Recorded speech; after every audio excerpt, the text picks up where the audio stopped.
All right, we're going to go ahead and get going here. So, good morning, everybody. Thank you very much for joining us in on another fun-filled edition of Real Estate Backstory. We wanted to kind of do a little shout out to our fathers-in-law, our fathers. You know, it was Father's Day weekend, so I figure what's better than a little bit of my favorite dad joke. You know, how do you make a Kleenex stand? Put a little boogie in it. Sorry, I'm cheesy, but it's okay. I'm not even apologizing about it at all. So we're really glad that you're with us this week. And so we're going to kind of jump right in. And we got some guests and we're going to be introducing here with us in just a minute kind of thing from Lueder, Larking and Hunter. And we're very excited to have them with us as well. So we're just going to kind of jump in and then they're going to join us in. By the way, Beth, Deborah, if you guys want to just jump in and have anything to add, we would love to have your input on things as we go through as well. So please don't, this is not just a hangout kind of thing. So I know we're going to talk specifically more, and just so everybody knows, Beth Hudson and Deborah Kalish, I want to make sure I'm getting it right, sorry, are with Lueder, Larking and Hunter, and they're going to be joining us today, and we're going to be talking all kinds of stuff. So if you guys have anything to add, we'd love to have your input. So. And you can unmute yourself anytime.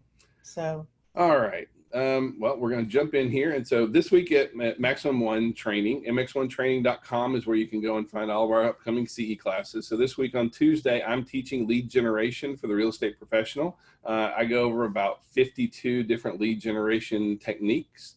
And would love to have you. This is a virtual class where you don't have to be live, so you can catch it right on Zoom. You can go to mx1training.com and sign up. And then our very own Dana Sparks is teaching Code of Ethics on Thursday. So if you need your COE to keep up your realtor membership, then that's there. So. And COE has changed from every 2 year to every 3 year that you have to take. Yeah, we can't seem to make our mind up. It was 4, then it was 2, now it's 3. So yeah, we just keep bouncing around. So we'll see if we're going to keep that one for a while. And just really quick, if you ever taken Alan's lead generation before, try to take it if you haven't taken it over a year, because he constantly updates that particular program due to new software, apps, and what have you that come online. Yeah, we try and keep it fresh. All right. Also on Thursday, we have started our Tech Thursdays. Each week, there's just so much tech in our industry now. So each week we started this thing called Tech Thursday, where we are reviewing a different piece of technology as it impacts the real estate industry. It's every Thursday at 10. This is open to all agents, regardless of if you're with Maximum One or not. We went over, I think, Instagram last week. We're going to be doing Facebook business pages, I believe, this week kind of thing. And so, but every week it's going to be something about the real estate industry. You can catch these, you can sign up at mx1training.com as well. You can also catch it on Real Estate Backstory, the video on there. You can join us live on there. It's also on our Workplace by Facebook group as well. All right, we also have accountability. That's every Tuesdays at 10. If you'd like to join our accountability group, we are very interested in it. Each in our accountability group, each member goes in, shares their goals versus the results, what happened last week. You upload your goals assessments, and each week you update your goal sheet as far as that didn't easy to say, right? Yeah, well, not for me apparently. Don't say it really fast either. It sounds like you say something dirty. So and really quick, I know John this week has uploads his marketing plan, and you guys are more than welcome to share some of those, as we mentioned before, that our sphere of influence do not cross 9 out of 10. So it's there, and I have some feedback, and Keisha's doing a phenomenal job in spearheading this group, and I have heard a lot of good feedback on it. For real. All right, so let's kind of jump into the news. Each week we scour through what's in the news and what's going on that affects the real estate market here in the Atlanta metro area kind of thing. And so first up, the economy. Overall, retail sales jumped 17.7%, which is nearly double what all the talking heads thought was going to be. They were expecting around a little over 8, almost 9%. We came in at almost 18%. It is the biggest 1 month jump of all time as far as retail sales. So that's a really good sign for the economy.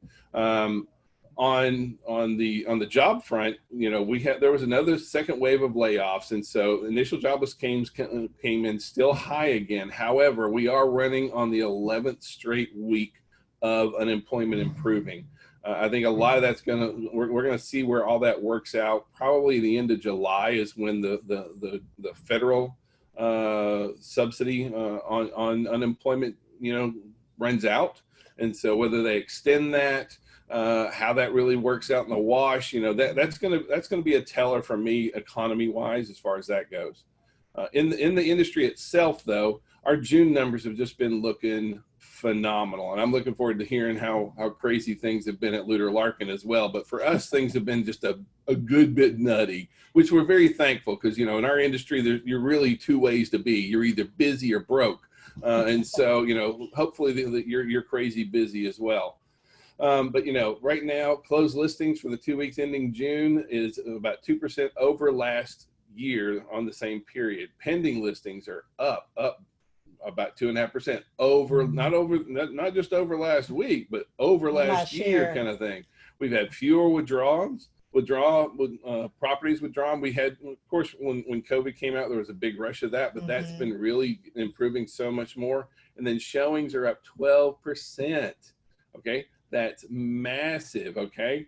And we're up over 6% over the same time last year. So on the real estate side, if you're not hustling right now, it's on you, because there is demand in our marketplace right now. And I can tell you, my phone dinged yesterday, and people were showing property on Father's Day. I couldn't believe how many showings we had on Father's Day. I was blown away, because I was just a vegetable all day. I didn't do anything. So, but also, as far as pending sales are up 20% from the first week in June right there. If you look at our little graph there, you're going to see that we had 6 weeks of deficit where we were under last year. Now we've had 6 weeks where we've been over last year in pending sales. And pending sales is really, that's the biggie for us, because those pending sales, that's what we're going to be closing in the next month, 2 months, 3 months. So Beth, Deborah, get ready. All right, it's going to be coming your way here really soon, so that's great.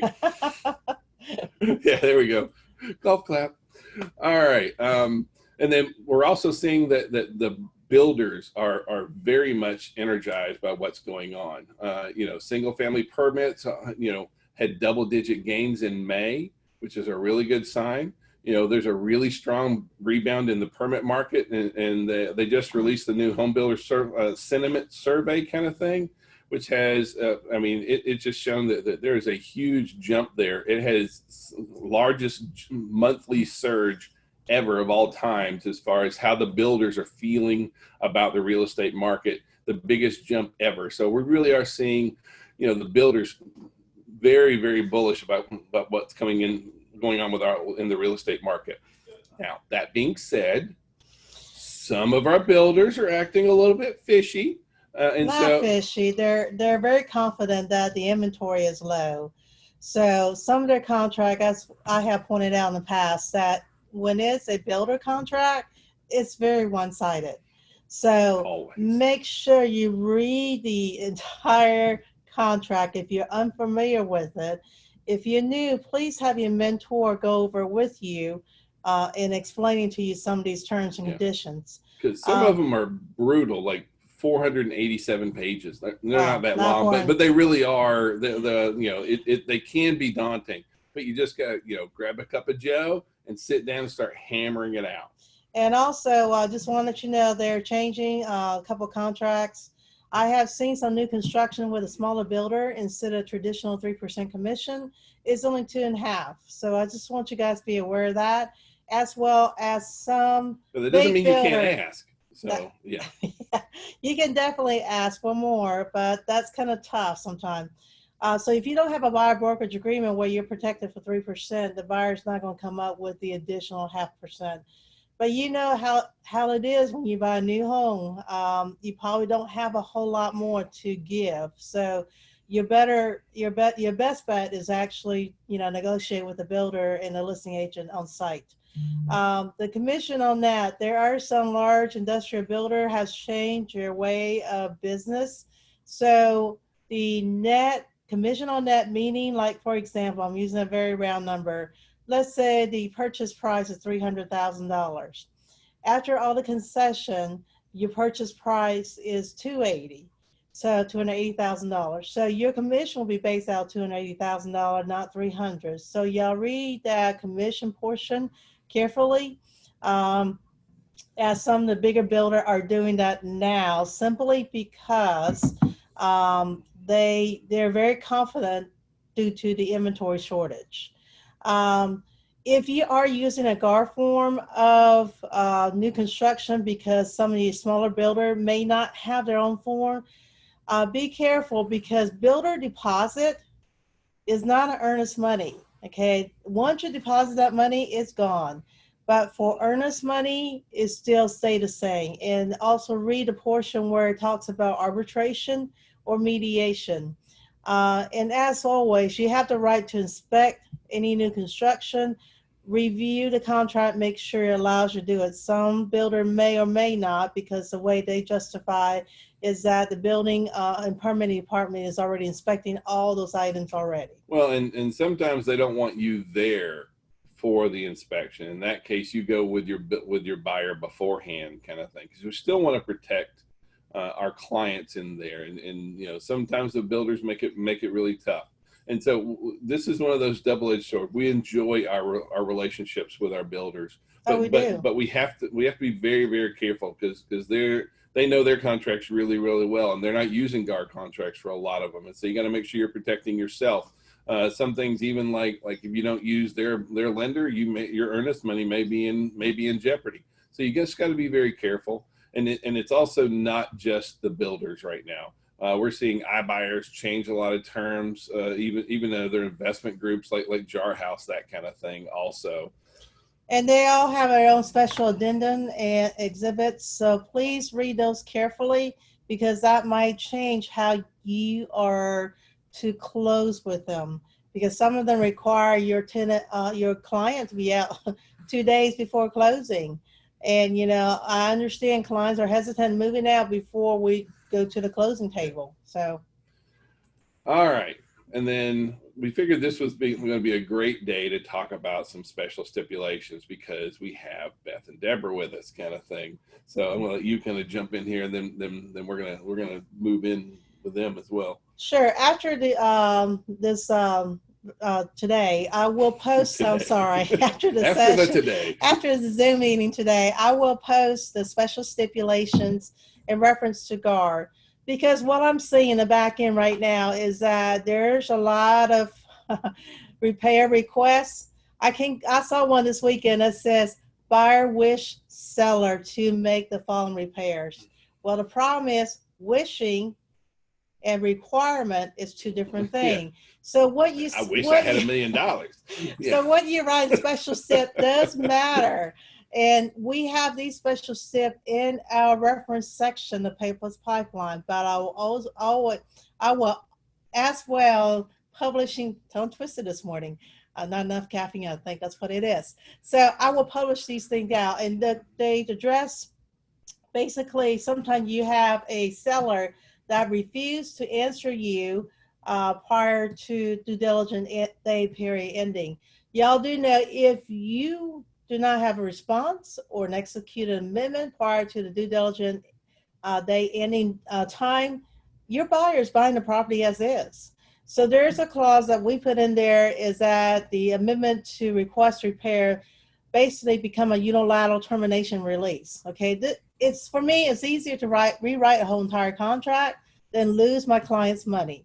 Okay, and also, even if you successfully negotiated all the repairs, what happened right before closing, if the seller decides, you know what, the appraisal came in, I have taken a reduction of $3,000, therefore I am not, arbitrarily, the seller decide, I am not going to do any repairs at all. What do you do then? So this all had to be negotiated up front. If you don't negotiate up front, just remember, whatever you do after binding, after any execution, it takes both parties to agree to the term. And the only exception is unilateral termination release. Even when you do unilateral termination release, your reason has to be really good, because otherwise you may lose your client's money. So all these things that we talked about, repair issue based on RE form, repair regarding to use an amendment addressing repairs. There's 2 GAR stipulations, there's 2 RE. and verbiage for amendment if both party agreed. That's the key. Yeah. The buyer discover repair not complete prior to closing. Amendment to address consumer property amendment as notice terminate. I know this is a lot of. Well, we're gonna add these in. So we'll attach these to our workplace. to workplace, and we'll put it on the YouTube page as well, kind of thing. And, so you have these. And just a couple really quick. I do see some investor coming online, so I want to make sure that some of the investor requirement are for the tenant to move. So I have a special step for that as well. And with that said, I'm going to introduce. All right. So we are improving, expanding our relationship with Lueder, Larkin and Hunter. And so we're very, very honored and blessed to have Beth and Deborah with us today. So if you guys want to kind of unmute yourself. So we kind of want to put you guys between the ferns and kind of, not necessarily grill you, because we do enjoy working with you a lot. But we do have some questions that we wanted to kind of throw your way and kind of chat with you for a few minutes. So, first thing is how crazy is your business? Because I don't know that on our side of things, things are really heating up. Yeah. Hey, everybody. I'm Beth. I'm in the Noonan Lueder Larking Hunter office, and this has been the strangest last few months because we have been so busy, and it's just very bizarre to see people being furloughed or taking pay cuts, and for whatever reason the real estate market's booming and we've been busier than ever. So it's been strange, but we're very thankful for the business and for the work. And right now we're just we're crazy, but it's a good crazy, just lots of closings coming in. That's always a blessing. Yeah Same here. I'm in the Peachtree City office, and Beth and I are a team, and it's been very odd, and we are very, very fortunate at the same time. So grateful. I'm grateful to be here. Thank you for having us. Well, we really appreciate it, kind of thing. So, we just brought up special stipulations. How many problems do you guys get dumped on by having crazy steps that you're having to deal with at the end? Because like for us, we're dealing with it on the front end, but a lot of times you guys have to like mop up the mess. We'd love to have please share with us about special stipulations from the closing attorney's point of view, kind of thing. Because sometimes we ask for crazy stuff and it's all but written in crayon. Well, I would recommend, if there is a special stipulation that GAR has already written, to use it. Don't try to reinvent the wheel when GAR's already worked out a special stipulation. Generally, it's going to be written by an attorney and tried and tested in the court. So use what's already written for you. If there's anything that's already there, to use it. The other thing is requesting that a seller does repair after the closing's over. Even if you have a perfectly written special stipulation that is perfectly enforceable and well written and survives the contract, even then it's really hard to enforce it after a closing. So once the closing is done, sellers walked away with their money. Even if they're contractually obligated to still repair something in the home, it's really hard to enforce that. So that's a common issue we'll see, is the buyer expected the seller to do something after closing. Seller said they would. It might be written in the contract and enforceable, but the only remedy after the closing said and done is really to sue them. And generally the cost of the repair is not comparable to the cost of a lawsuit and suing somebody for breach of contract. So I would just say, if you can get it repaired before closing, or have it drafted to where it does unilaterally terminate if the seller doesn't do it by the closing date, is so important. Another alternative you could do is to get an invoice for what the work would be, and have us collect the amount of the invoice on the closing statement from the seller proceeds, and then we'll make the check payable to the contractor, and then the work could be done after closing. So that is an option if your buyer wants to go ahead and close, and you want to make sure that at least the seller comes up with the money for what it's invoiced to cost. So that is an alternative that we can do in certain circumstances. Beth, really quick, I have seen special stipulation written to the point where, let's say the seller doesn't want to mess with it, and buyer want to make sure they're not out with the repairs. So does your firm hold escrow to where I have seen it written to where if the seller doesn't get a repair done in 15 days, that escrow money, for example, $2,000, is automatically released to the buyer for repair items? We can do that if the buyer's lender approves of that. So that's the caveat to that. If it's a cash sale, absolutely. I mean, we prefer not to hold money in escrow, but if we need to, we can. But if there is a mortgage company involved, the lender has to agree to that too. And they're not always going to approve that. Now, what special steps give you guys the most fuss? Because for us personally, the worst ones always are the folks who want to stay on after closing. And so, that's the one where, they buy the house, and then when the seller actually moves, they find issues in the home, or they didn't move when they were supposed to. And we just see, for us personally, that's like one of the big pain in the necks right there. I hate when they stay on afterwards. It offers a lot of challenges for us. Temporary occupancy, that's what you meant. Yeah. Oh yeah, I'm sorry. Yeah, temporary occupancy. I knew what you were the bane to my existence. That's definitely can be so problematic. For personally, we're not involved in the.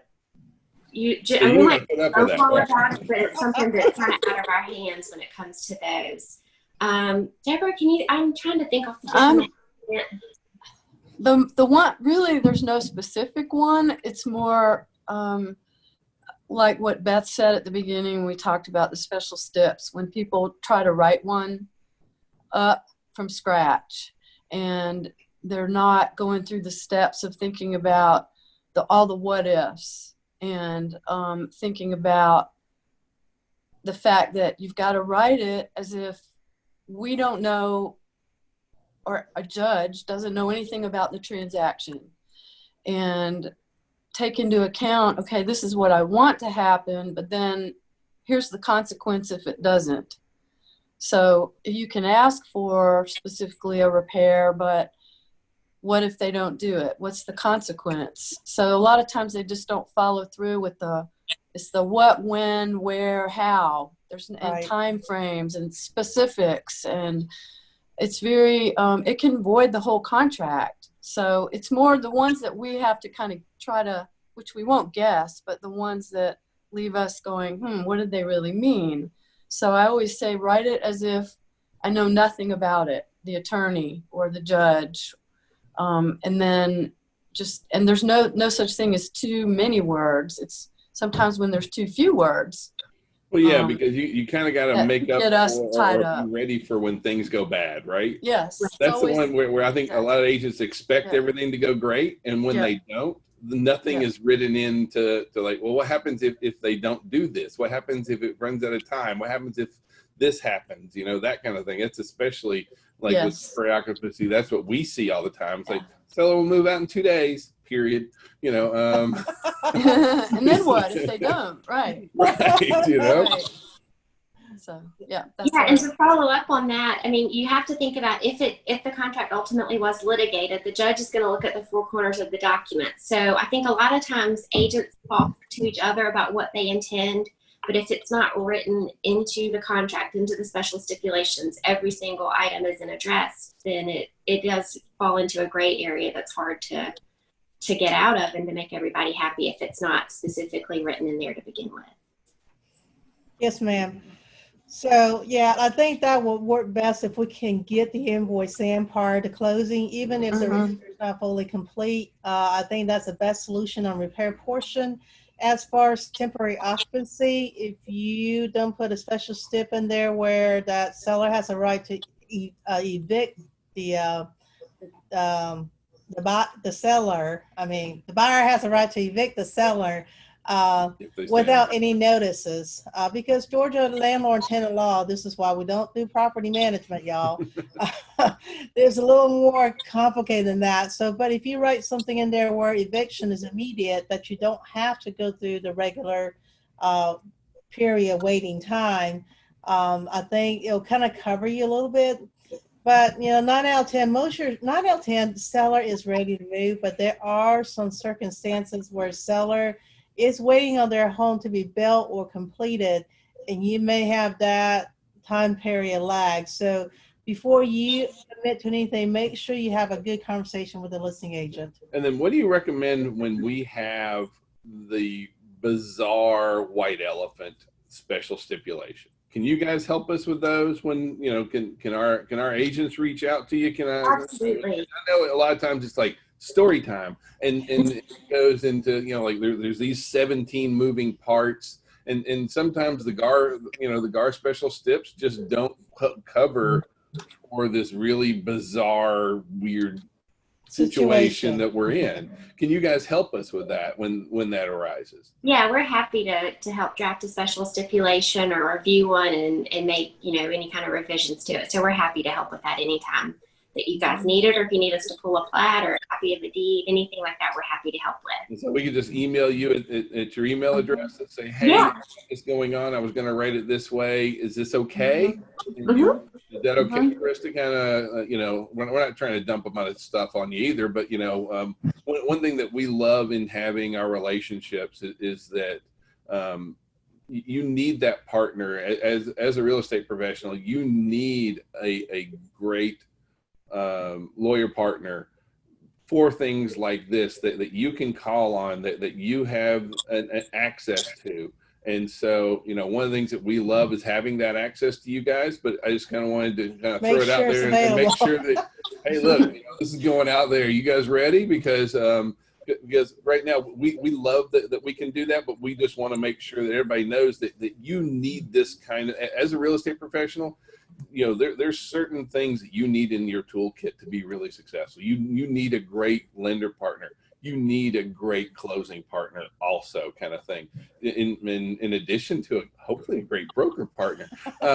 So, you know, to me, these are some of the biggies that you truly have to have with you. And you know, like you're a three-legged stool if you don't have a great attorney partner. And so if you don't find one, we truly do appreciate and love our relationship with Lueder, Larking and Hunter, and you need to have someone that you can call on like that. Right.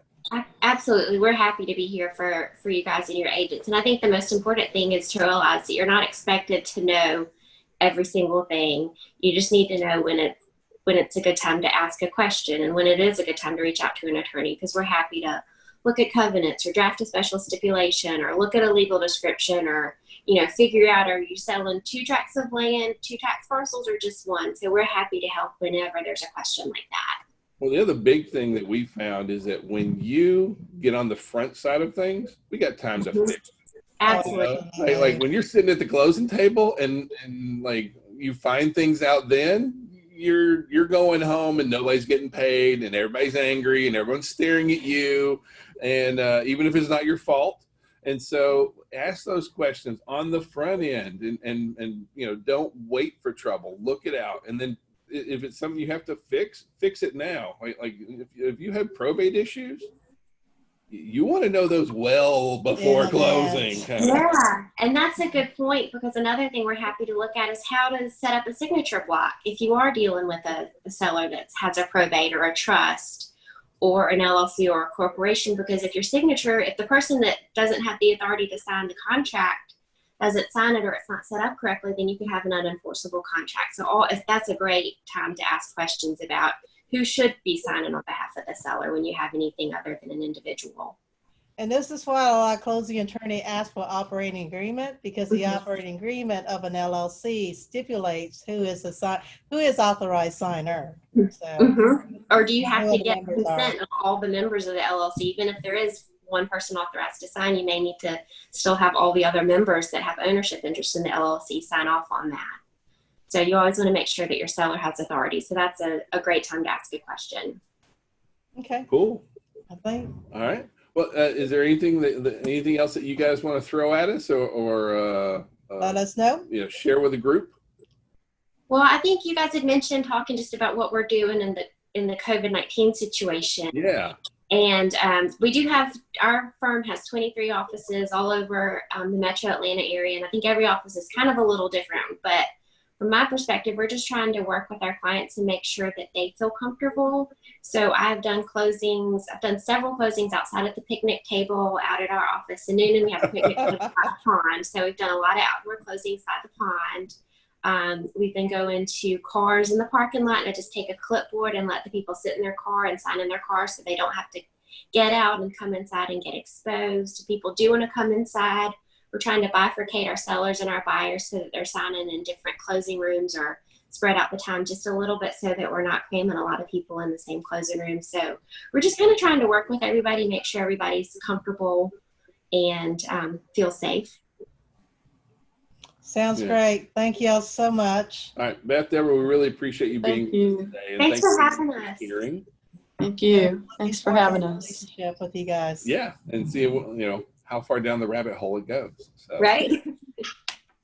Awesome. Thank y'all very much. You're more than welcome to hang out. We know that your time is really, really valuable. So if you want to hang out and throw in, we're all about it. But we don't want to force you either, kind of thing. So.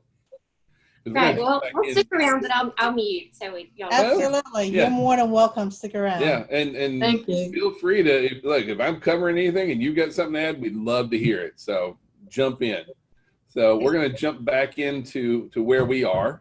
And so we're going to go over, what else is going on in our market right now. And so last week we had mortgage rates drop again to another new low. So this is like the broken record that we've had for like the last couple of months. It's like, hey, mortgage rates dropped to another new low. Hey, mortgage rates dropped to another new low. And so again, they continue to drop. This is the lowest rate since 1970, as far as records go back since 1971 kind of thing. The previous record was just a couple of weeks ago. On the other hand, purchase mortgage applications hit an 11-year high, which is another really great sign. But, the purchase mortgage application, that means that it wasn't refis. These are purchase mortgage applications. They were up 4% over last week, and we're 21% over last year.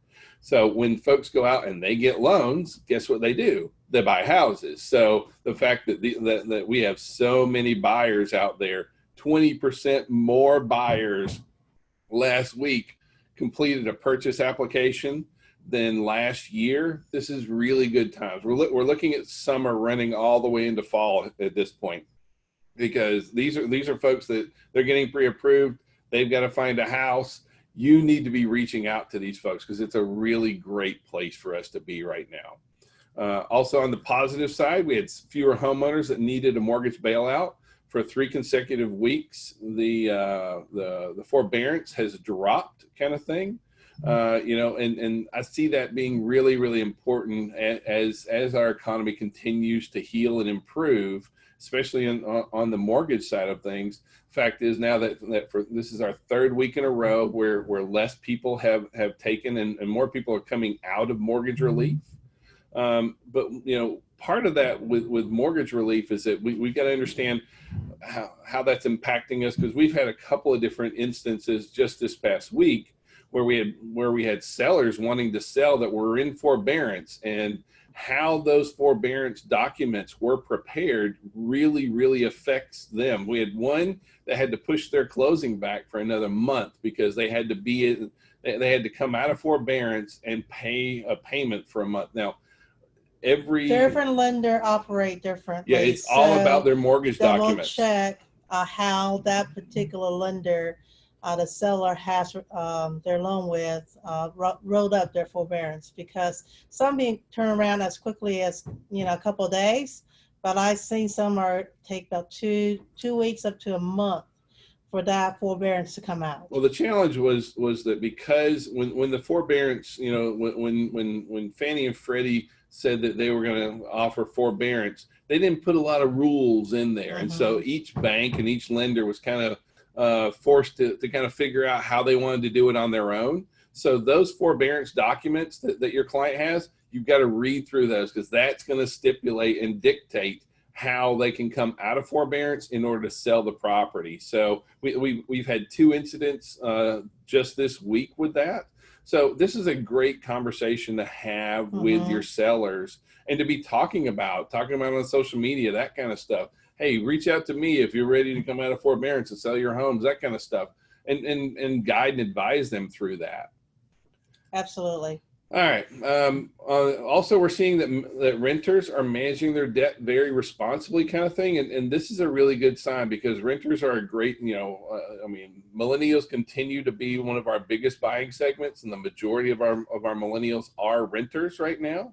And so we are seeing that on that side of things, because, we tend, normally there's not a lot of love for renters in the real estate world. Like we want renters to turn into buyers, but if you're a renter, we're like, oh, really? That's nice for you.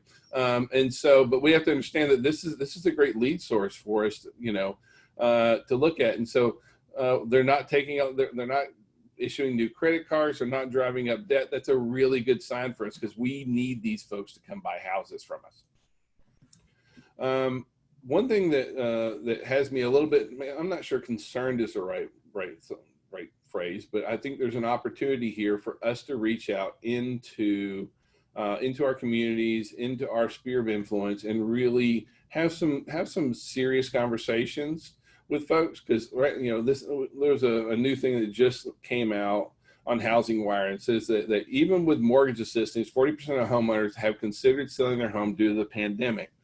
But the other side of that is 71% say they worry that they won't qualify for relief, and 57% are skeptical about the relief options, and in a large part because the scammers are here. Okay. And we have got to be protecting our clients. And so, understanding what the options are and who to really and how to go about mortgage assistance, it goes with your current lender, kind of thing. And so you need to so we need to be advising our clients, if they need mortgage assistance, reach out. If they need to sell, now's a really great time to sell also. I mean, 47% have considered selling their home. And we also know that a vast majority of our homes right now have equity. So if they are looking to sell, and I'm not hoping I'm not wishing bad times on anybody, and I'm not trying to take advantage of anybody either. But, I do believe in the power of educating our clients. And so for some of our clients, forbearance might be right. And we're going to help you understand how to reach out. And for some of our clients, it might be a great time for you to sell. There really isn't a whole lot of need about worrying about your home right now, because things, honestly, the market is great. We can definitely sell your home. The majority of our folks have equity in their homes if they need to take that out, that kind of stuff. So there is a lot of options out there. But for me, this is about being able to have a conversation with our clients and be the trusted professional. We want to be the people that they come to that answers these questions, that they can rely on, and they don't have to worry about getting scammed or taken advantage of. So our bidding wars are back. We're seeing that more and more. 42% of people who bought homes during the pandemic engaged in a bidding war. And so we know that that's going on out there. And so we have really 4 things that we would like for you to kind of focus on and look at. How do you win a bidding war? And so the very first step is to make sure that your clients you need more than just a pre-qual. You need more than that piece of paper with a number written on it by a lender. You need your clients to go all the way through underwriting. When I have a client, and that's twofold because when you have a client that's gone all the way through underwriting, and they've already addressed the issues with the underwriting department, they're ready to buy. You don't have to worry. Like they're set, they're ready to go. When you have that client that has not gone through underwriting yet, I mean, do you know that are they really going to get the documents to the lender? Are they really going to do this? Are they really going to do that? This is a great indicator to see how serious your buyers are. Well, on the other side now, because I have a pre-approved, ready to go buyer, I can go with a shorter financing contingency. I only need the contingency and so by having people who are truly underwriting, my financing contingency can be as short as 7 days with the lender. You want to talk to your lender, but other people are putting on 21, 30. I saw one come in at 45-day financing contingency. and I can put in an offer with 7 days financing potentially. Who are you going to go with? Well, as a listing agent, I can promise you, you want your contracts to stand out, but we like doing that because that doesn't cost your clients any money. The next thing. The problem is you got to make sure you talk to your lender, You okay? do. Because otherwise you're jeopardizing your client's earnest money. But I have known some clients, they're fine with losing their earnest money if it means for them to get that house, if they need to be that aggressive.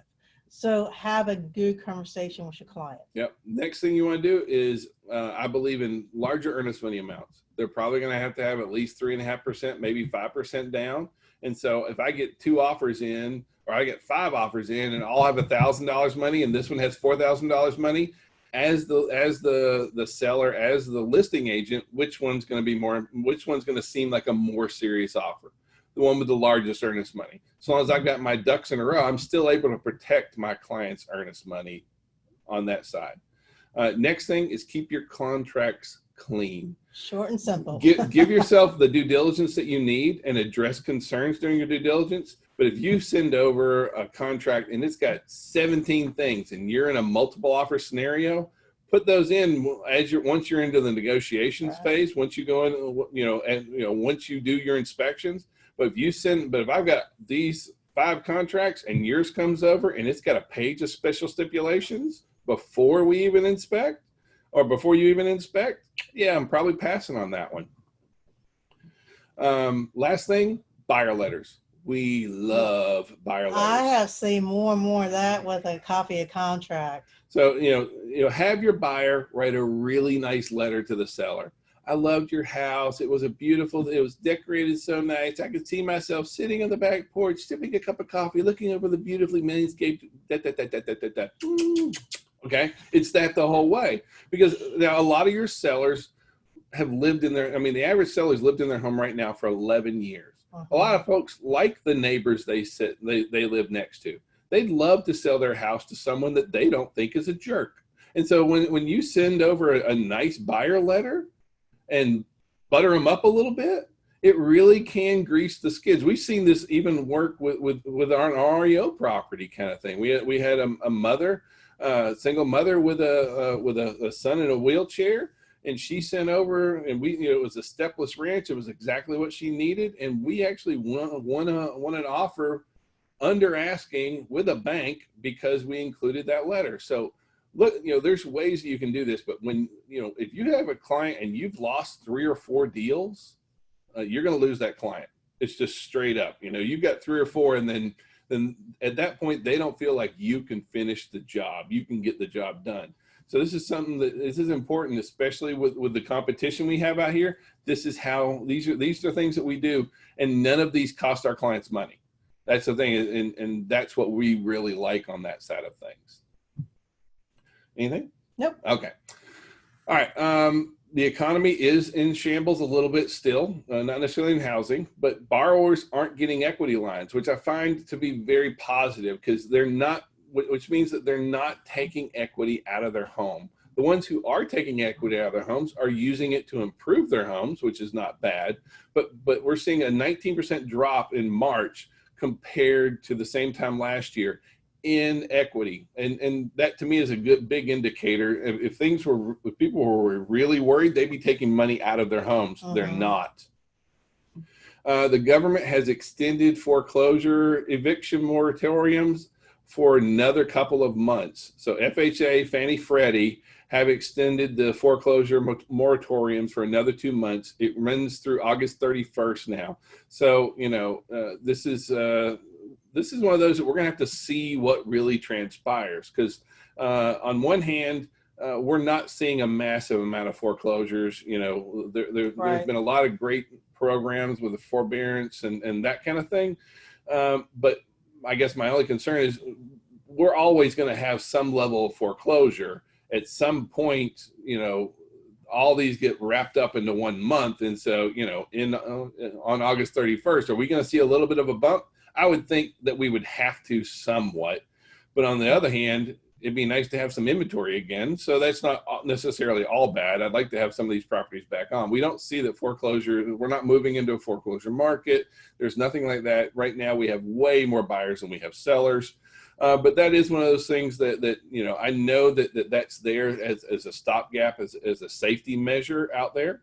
But, you know, we will see some kind of a bump at the end of August about going forward as far as foreclosures. It just has to happen, because we can't have this many months with no foreclosures and not expect that once they start again, you know, that there'll be, there should be a brief period, in my opinion, of these properties coming back on the market.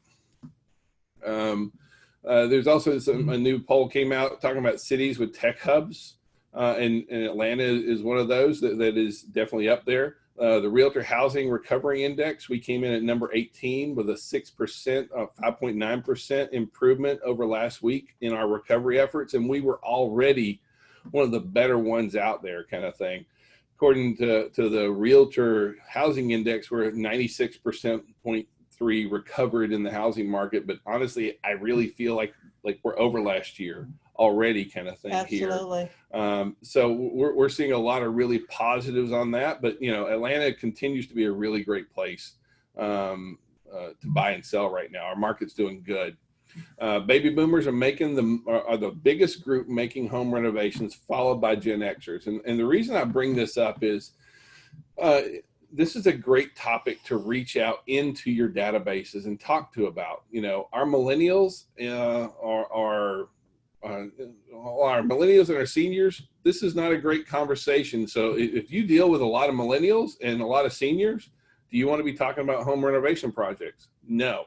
But if you represent a lot of Gen Xers, baby boomers, talking about the thing, you know, the repairs to make that can improve value in your home, the top 5 things to do to improve your home, to prepare it for sale, what things should you do, what things shouldn't you do. These are great conversations for us to have, because we need more listing inventory. We don't have enough inventory. And so we need to be talking to our clients about what are sound renovations that make sense. You know, we had to stop one of our friends from putting in-floor heating in. I mean, like, I love you, but you know, you're in Georgia, okay? If anything, you can put in-floor cooling and we'd be happier. Especially where we're going right now. So making these recommendations, talking to our clients, this is a really great opportunity for us to have some really great conversations, offer ourselves up on social media, that kind of thing. We're also continuing to see a shift to the burbs. Right now, one of the few places that is having inventory surpluses is it townhomes and condos? Well, condos more so. And we're seeing I mean, at least on paper right now, it looks like a lot more people are searching online in the suburbs. People are wanting to get outside of the city. And so, all our ITP people inside the perimeter folks are suddenly thinking, you know what, maybe it's not so bad. For years, us folks that live outside the perimeter, we kind of got that whole like, oh, you live outside the perimeter, you guys still wear shoes? Do you still hunt for your food? I'm sorry, I'm just being funny, but seriously, like we are seeing a lot more interest in the suburbs. And so this is more in part understanding what's going on in our marketplace and being ready for that. We saw suburban zip codes, interest in suburban zip codes increase another 13% more than inside the metro. So the suburban area is definitely the place to be right now, at least for the short term in there. And so we got to make sure that we understand that folks are looking to move. They're wanting to get a little bit more space, a little bit more room, that kind of thing. There's been a mass exodus into the perimeter. And now we're starting to see people, after COVID, starting to be like, it'd be nice to have a little bit more space right now. Mm-hmm. Since March, 2.7 million adults have moved back home. Now, I have a much older son, and I love him with all my heart, but thankfully he doesn't live with me. And if he did live with me, at some point, I'd be really happy for him to leave. And I mean that with love, because I do care about him. And what I guess what I'm pointing out is right now, that's 3 million people that as the economy improves, as things improve, this is going to be a great place to find our millennial buyers, basically, kind of thing. You know, among 18 to 25-year-olds, there was a 12% decline in living on their own. And so those same people, I'm sorry, if you've ever lived with your parents for a while, it didn't take long. You're ready to move out again. Okay. And so so there's going to be a great opportunity to reach out. You know, if 12% of the folks move back home, that 12% is going to want to move out again. And I'd love for them to buy a home. So in a lot of cases, the way the rental market is, you're going to save them money if you can get them into a home. They can start building equity and start building wealth. So it's a great opportunity for us. We had some stuff come up on the investment side. Americans view real estate as the best long-term investment. It beats stocks, mutual funds, CD, destroys gold, that kind of stuff. It's real estate. And so you can see since about 2013, real estate has been the biggie. You know, during the crash in 08, you know, that was down, but now, and historically, you know, real estate increases 3 to 5% annually every single year, kind of thing. It continues to be a really strong investment. So we see a lot more investors moving into real estate as well. And the fastest growing segment in the real estate arena is single family homes. They're seen as being the lowest risk. You can rent them out. We're also seeing a lot of folks move in that into what we would not necessarily consider your normal rental market kind of things.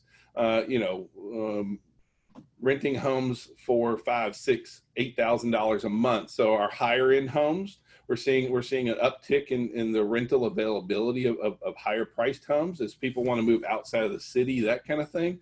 And so we are seeing a lot more investors, again, moving in, which is not necessarily great on the inventory side, because right now inventory is tight. So we need more listings. But just understand that that's going on. But when you start talking about inventory and why is it tight, when you start thinking about why is inventory so tight, and really one of the biggest reasons is that over the last 10 years, Americans have created 11.4 million households. Okay, we've had babies, and as we have babies and make families, well, in the last 10 years, we've created 11.4 million households, but the new builders only built 5.2 million single family homes. So we created 11 million families and we built 5 million homes. Why do you think there's a housing shortage right now? Well, that's why. Okay. And so, that doesn't account for how many apartments were built and condos and that kind of stuff. But single family homes is lagging behind. And right now, even especially coming out of COVID, we're seeing more and more people want to get away from the apartments. More people want to get away from the condos and even the townhomes to a certain extent. And we don't have enough inventory. And so seeing the builders come into the market and being very bearish and bullish about what's going on in the market is really, really important. And we need the builders to build more homes right now. But this is why we are where we are. And this is why I feel that housing is in a really strong position, because at the end of the day, residential housing is based on supply and demand. Right. It really is. Commercial real estate is heavily going to be dictated by the economy, but here in residential real estate, it's going to be supply and demand, and we don't have enough supply to meet the demand. And so we need more and more of these homes out there, kind of thing. So understand that that's kind of where we are. Buyers aren't reading our paperwork. I'm sure that the attorneys would love to speak about this one as well, because this is the same kind of thing that we see. But a lot of our buyers aren't reading any of their paperwork. And we see that that's something that is important that we kind of share. And sometimes they just don't understand it. But sometimes it's their mortgage documents, sometimes it's the contract themselves. So as real estate professionals, I really want that you can take a moment, open that contract up, that purchase and sale agreement, go through section by section, explain what each section means, kind of thing. Have lenders that do the same thing. They need to understand exactly what it is. transparency is a big deal in real estate, and we hear about it a lot. And I worry about transparency. Make sure that we're taking the time to explain all the documents, because and don't take this wrong, Beth and Deborah, you know, the lawyers are everywhere. And so there's like disclosures and disclosures and more disclosures and the legalese. And sometimes you don't understand what it means yourself. So reach out to the lawyers when you need to, and the attorneys, and ask for guidance and help if it's things that you don't understand. But we got to make sure our buyers, our clients fully understand all the paperwork that they're representing and what's going on and how that really plays out. All right, I want to talk about a touchy subject as we wrap up.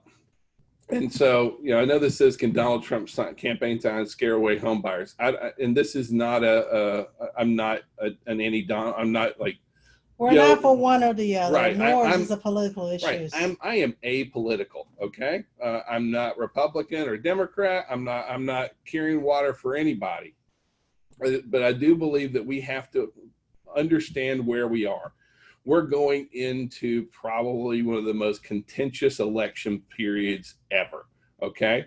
And then we have so much going on, you know, politically, socially, there's just a lot of things going on. And do you really, you know, is your goal to sell a home? Is your client's goal to sell a home or to make a political statement?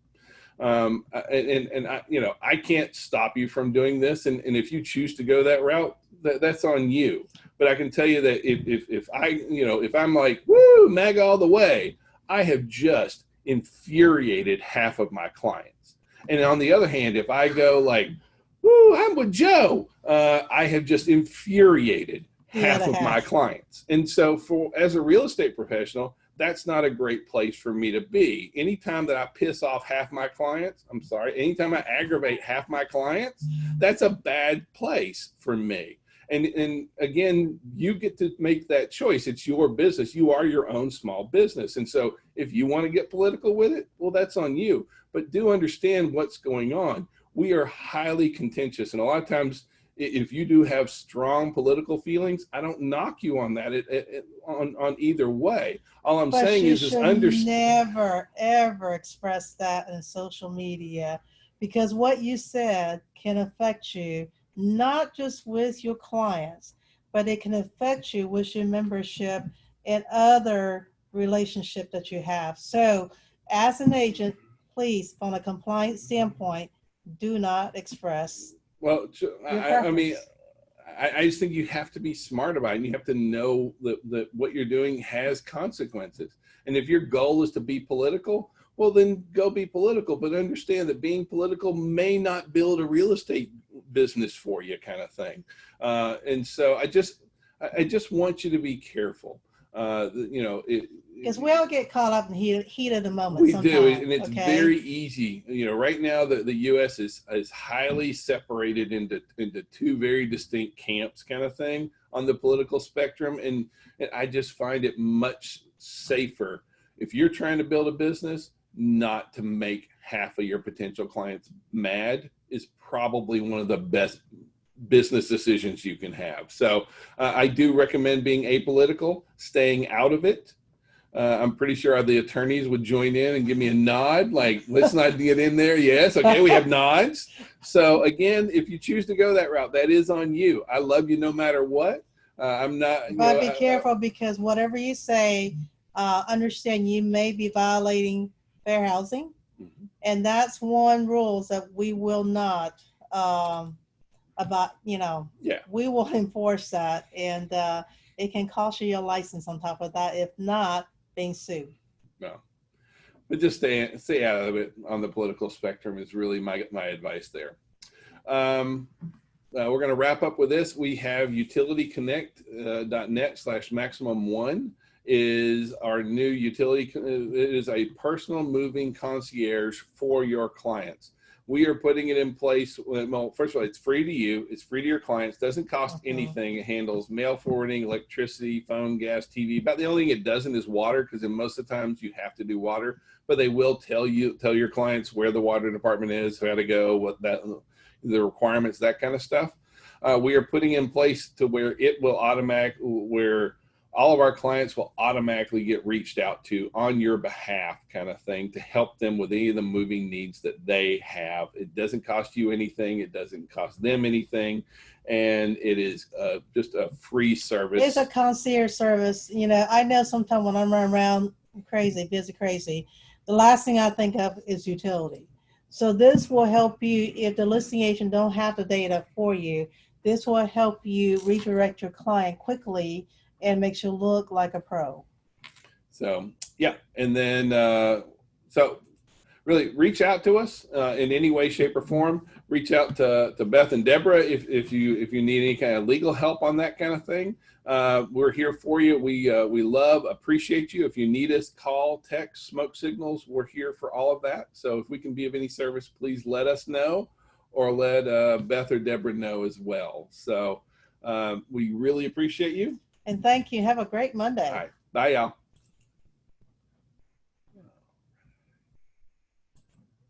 Here we go. Beth, thank you. Deborah, thank you. All right.